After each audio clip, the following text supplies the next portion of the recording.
சளி இருமலுக்கு மருந்து கொடுத்தா நிக்குது, திருப்பி திருப்பி வந்துகிட்டே இருக்கு.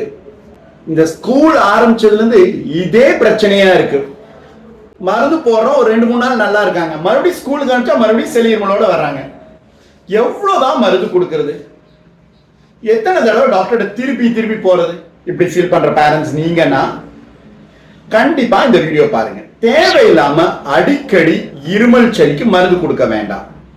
எப்ப கொடுக்கணும் அப்படின்னா இந்த 3 விஷயங்கள் ஞாபகம் வச்சுக்கோங்க. தூக்கம், சாப்பாடு, விளையாட்டு. இதுல ஏதாவது பாதிப்பு இருந்தா குழந்தைக்கு மருந்து தேவை, இல்லாட்டி மருந்து வேண்டாம்.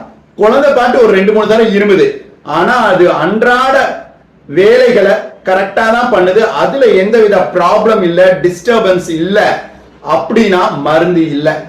ஓகேங்களா? சும்மா சும்மா ஒவ்வொரு இருமலையும் கொஞ்சோண்டு சளியையும் நாம அட்ரஸ் பண்ணணும், நம்ம ட்ரீட் பண்ணணும்னு நினைக்க வேண்டாம். அப்புறம் ஃபீவர் ஏதாவது வருது, இல்ல மூச்சு திணறல் மாதிரி ஏதாவது இருக்கு, பிரீதிங்ல டிஃபிகல்ட்டி இருக்கு, இப்படி இருந்தா மருந்து டாக்டர்கிட்ட காமிக்கணும். இல்லாட்டி மைல்டு கோல்டு காஃப்லாம் ட்ரீட் பண்ண வேண்டாம். இல்லாட்டி என்ன இருக்குன்னா வருஷத்துல பாதி நாள் நம்ம மருந்து கொடுக்குற மாதிரி தான் இருக்கும்.